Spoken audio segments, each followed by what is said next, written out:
name, sir? Abraham. 0801287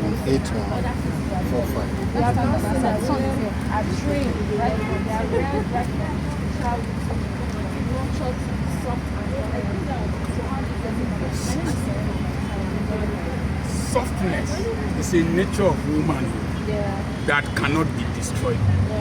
Because I was made from sand, you were made from flesh. You are a superior product. The softness enhances motherhood.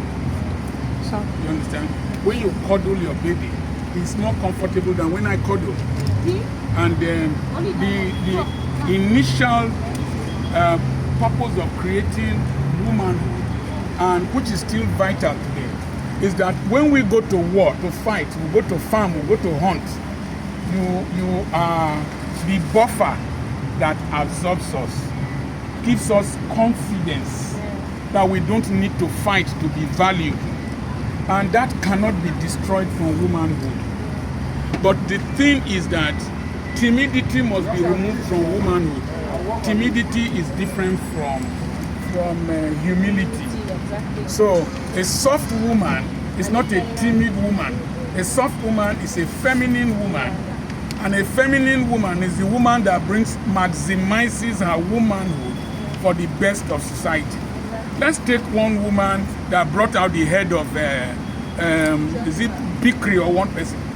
They pursued people to one community, and they surrounded the small community. The woman said, "Wait for me. I will bring the head of Zikri or Bikri also." And he went there. I was imagining how the woman talked to him. "My husband, you don't need to fear. That man is this and that. Instead of him to come here and destroy us and our children, you know we cannot fight. Please, cut his head, let me throw it across the fence." She was persuasive. But there was a woman I did not talk about. Her name is Queen Nziga of Angola. Queen Nziga of Angola was deliberately trained by her father to be a warrior, to be a diplomat.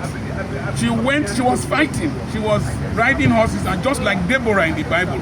But Deborah was still soft towards Lapidot, her husband. So you can have two phases. One for the outside world, then one for home. When Nziga went to speak to the Portuguese, and the Portuguese man refused to give her chair to sit down. She commanded one of her soldiers to squat, and she sat on a man and communicated with the Portuguese, and she defeated the Portuguese at war. But have you felt that religion has been a major problem? That's why I talked about orthodoxy and orthopraxy. Exactly, like religion as the form of culture that was formed by men. I'm a Christian by religion. Women were not counted in those days. Seeing that Christianity and religion in itself is a byproduct of human philosophy and understanding. We will now say that because it is like that, we should take it as a status quo. Or No. Women should now stand up. We practice Christianity. Jesus did not preach Christianity. Yeah. Christians were described by unbelievers in Antioch. They were spiritual people. They said these are like Christ. Jesus preached the kingdom. Yeah. Kingdom means reign, dominion, and territory. So if you want to understand the Bible, read about women in the Old Testament, which is the sociology of the Bible, mixed with the spirituality of the New Testament, and then you have a kingdom document.